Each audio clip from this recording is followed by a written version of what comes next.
17. L'avènement du Seigneur et notre réunion avec lui. Pour ce qui concerne l'avènement de notre Seigneur Jésus-Christ et notre réunion avec lui, nous vous prions, frères, de ne pas vous laisser facilement ébranler dans votre bon sens et de ne pas vous laisser troubler, soit par quelque inspiration, soit par quelques paroles ou par quelques lettres qu'on dirait venir de nous, comme si le jour du Seigneur était déjà là.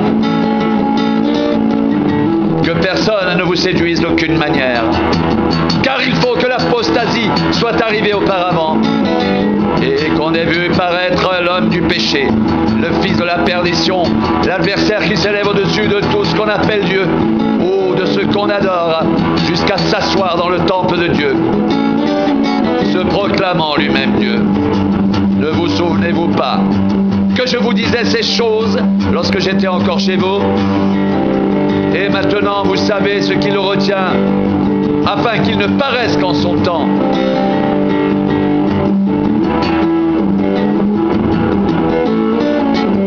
Car le mystère de l'iniquité agit déjà. Il faut seulement que celui qui le retient encore ait disparu, et alors paraîtra l'impie que le Seigneur Jésus détruira par le souffle de sa bouche et qu'il anéantira par l'éclat de son avènement.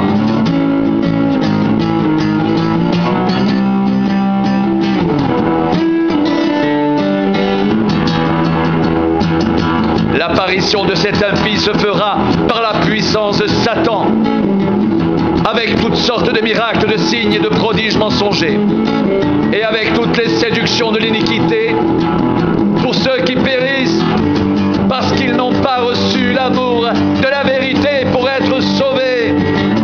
Aussi Dieu leur envoie une puissance d'égarement pour qu'ils croient au mensonge, afin que tous ceux qui n'ont pas cru à la vérité, mais qui ont pris plaisir à l'injustice, soient condamnés. Pour nous, frères bien-aimés du Seigneur, nous devons à votre sujet rendre continuellement grâce à Dieu, parce que Dieu vous a choisi dès le commencement pour le salut, par la sanctification de l'Esprit et par la foi en la vérité.